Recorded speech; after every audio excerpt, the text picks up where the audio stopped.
Hello and welcome back to my channel Celestrom. Today we are going to discuss why you could be colorblind without even knowing it. Now at first glance this might seem ridiculous and you might think to yourself, what are you talking about? Obviously I would know if I were to be colorblind. And yes, only 1 in 12 men are actually colorblind, but that doesn't mean that you don't have a weakness to seeing colors. So when you see this color palette and someone asks you what number this is, you will probably tell them that this is the number 7. And that is because blue and orange is a colorblind friendly palette such as blue and red or blue and brown. But when I show you this color palette, some of you might struggle to figure out what number is displayed on this palette, even though it might be obvious to some other viewers.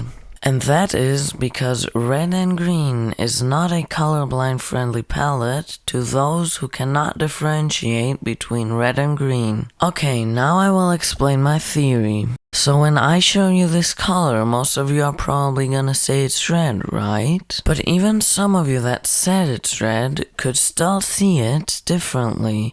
For example, like this. Because when we were young, we learned that this color is named red. And even if colorblind people see this, they would probably still call it red, because when we were young we learned that, for example, a tomato is red. But if other people could see through the eyes of a colorblind person, they might say that the tomato is brown depending on what type of colorblindness that person has. But if the colorblind person looks through the eyes of a non-colorblind person, they might think that the non-colorblind person sees the tomato green. So even though we all call the tomato red, we could still see it in different ways. So go out there and do a colorblind test, cause you might have colorblindness without even knowing it.